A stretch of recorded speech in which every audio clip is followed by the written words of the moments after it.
Welcome to Jayasree's kitchen. இன்றைக்கி நம்ம பார்க்க போகிற ரெசிபி பிதுக்கு பருப்பு குழம்பு. பச்சை மொச்சையை வச்சு எப்படி ஒரு குழம்பு பண்ணலாங்கிறத நம்ம பார்க்க போகிறோம். இப்போ இந்த பொங்கல் சமயத்தில் இந்த மொச்சை வந்து சீசனில் இருக்கும். இதை உரிச்சிட்டு ஓவர் நைட் சோக் பண்ணிவிட்டு இதோட அவுட்டர் ஸ்கின்னை அப்படியே நம்ம கையால் பிதிக்கணும்னா அது மாதிரி வந்துடும் வெளியில். இதை நம்ம எடுத்து வச்சுக்க போகிறோம். நான் 1 கப்பு இதில் எடுத்து வச்சுட்டுருக்கேன்.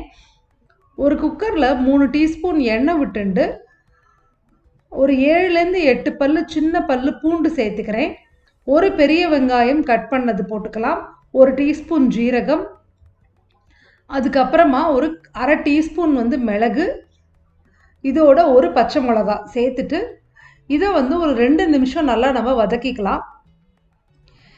உங்களுக்கு வந்து பட்டை லவங்கம்லாம் சேர்க்கறது வந்து பிடிக்கும்னா நீங்கள் வந்து ஒரு 3 வந்து க்ளோவ்ஸும் ஒரு சின்ன பீஸ் வந்து பட்டையும் சின்னமனும் சேர்த்துக்கலாம்.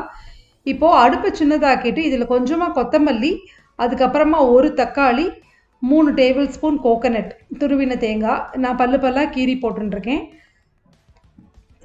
இதை வந்து போட்டு நல்லா ஒரு 2-3 நிமிஷம் நல்லா வதக்கிக்கலாம். இப்போது 1 டீஸ்பூன் ரெட் சில்லி பவுடர் போட்டுக்கிறோம். அதுக்கப்புறம் 1 டீஸ்பூன் தனியாத்தூள் போட்டுக்கலாம்.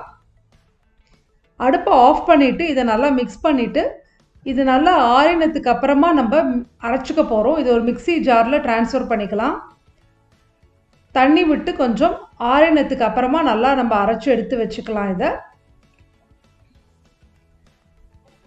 இப்போது இந்த குக்கரில் 2 டீஸ்பூன் எண்ணெய் சேர்த்துன்ட்டு அதில் 1 டீஸ்பூன் வந்து கடுகு சேர்த்துக்கலாம். அதுக்கப்புறம் கொஞ்சம் கருவேப்பிலையும் சேர்த்துக்கிறோம். கடுகு நல்லா பொரியட்டும். கடுகு பொரிஞ்சதுக்கு அப்புறமா இதில் வந்து நம்ம பிதுக்கி வச்சுருக்கோம் இல்லையா மொச்சை, அதை சேர்த்துக்கிறோம். சப்போஸ் உங்களுக்கு ஃப்ரெஷ் மொச்சை கிடைக்கல அப்படின்னா நீங்கள் இந்த ட்ரைடு மொச்சையே ஊற வச்சு அதை வந்து இந்த மாதிரி பிதுக்கினீங்கன்னா அந்த தோல் வெளியில் வந்துடும். அதை வந்து நம்ம சேர்த்துக்கலாம். இதை 1 நிமிஷம் வதக்கிட்டு நான் ஒரு பொட்டேட்டோ வந்து க்யூபாக நறுக்கி வச்சுருக்கேன், அதை போட்டுக்கிறேன். பொட்டேட்டோ ஆப்ஷனல் தான். உங்களுக்கு நிறைய மொச்சை இருந்ததுன்னா நீங்கள் வந்து மொச்சையே 2 கப் சேர்த்துக்கலாம்.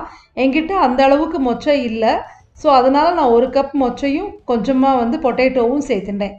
1/2 டீஸ்பூன் மஞ்சள் தூள் சேர்த்துட்டு அந்த அரைச்ச விழுதை வந்து இதில் நம்ம சேர்த்துக்கிறோம்.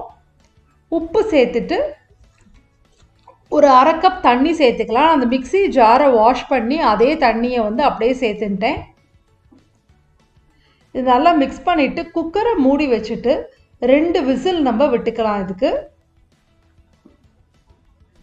குக்கர் 2 விசில் வந்ததுக்கு அப்புறமா அதை ஆஃப் பண்ணிவிட்டு ப்ரெஷர் கம்ப்ளீட்டாக ரிலீஸ் ஆனதுக்கு அப்புறமா குக்கரை ஓப்பன் பண்ணிக்கலாம்.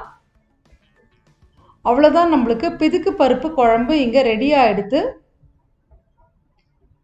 இது பர்ஃபெக்ட் கன்சிஸ்டன்சியில் இருக்குது. நம்மளுக்கு சூடான சாதத்தோடையோ இல்லாட்டா தோசையோட சப்பாத்தியோட எல்லாத்துக்குமே இது வந்து ரொம்பவே நல்லாயிருக்கும்.